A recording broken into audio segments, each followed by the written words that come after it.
And tonight we're getting some new details about that Trump-Trudeau dinner from two people who were at the table. We are told that when Trudeau told President-elect Trump that new tariffs would kill the Canadian economy, Trump joked to him that if Canada can't survive without ripping off the U.S. to the tune of $100 billion a year, then maybe Canada should become the 51st state and Trudeau could become its governor.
Canadian Prime Minister Justin Trudeau has flown to Florida to have dinner with President-elect Donald Trump at his Mar-a-Lago club after Trump's threatened to impose sweeping tariffs on Canadian products.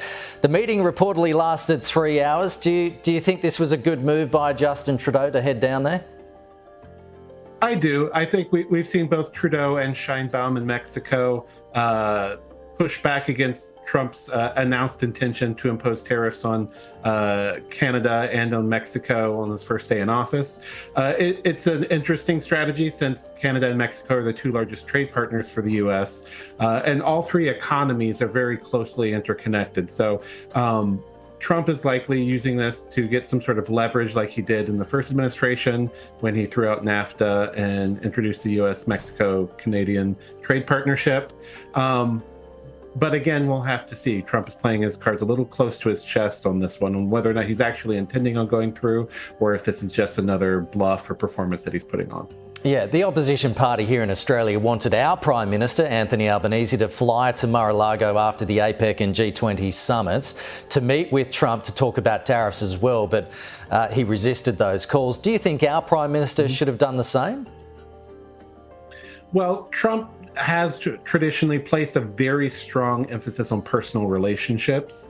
Part of the reason that we see him speaking so highly of a number of political leaders that American presidents usually don't speak highly of, like Vladimir Putin or Kim Jong-un, is because of the personal relationship he's managed to cultivate with them and a feeling of comfort he seems to have with them. So I think having some sort of attempt to cultivate a personal relationship would be wise. We hear, for example, reports of Xi in China working on his golf game, knowing that President Trump loves golf. So again, I think that personal relationship really matters in a Trump administration.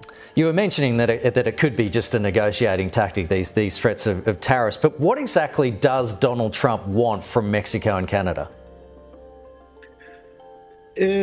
Trump feels like American jobs have been moving abroad for a number of years. They have, but not necessarily for the reasons that he has identified. I think ultimately what he's looking for is to see a number of particularly manufacturing jobs that are based in Canada and Mexico onshored back to the United States.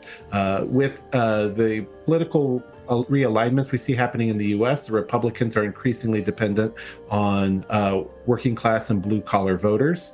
A lot of these, particularly in the very important Midwest swing states, depend on manufacturing jobs for a healthy and robust economy. And if he can't deliver, we'll likely see a redo of what we saw in 2018 when the Republicans get a slight bit of power and then immediately lose it in the following election. And Patrick, I see that 77% of Canada's exports go directly to the United States. So Canadians, they do have a lot to worry about there, don't they? Absolutely. Canada and U.S. have long had a deeply interconnected economy, particularly, again, in manufacturing. The manufacturing hubs in the industrial Midwest are closely linked to the manufacturing hubs in southern Canada, particularly on Ontario. And so both countries are likely to face significant economic consequences if there's a trade war between the U.S. and Canada. But these tariffs, they're mainly focused on China, aren't they? President Trump used them to target China in the first administration. I think we'll likely see that again. China does play an outsized role in his understanding of the world, and for good reason. They're probably the strongest economic rival of the U.S. Although with Chinese economic doldrums themselves, China has their own issues that they're wrestling with. Dr. Patrick Schottmer, really great to chat to you this morning. Thanks for coming on the program. No problem, Kenny, anytime.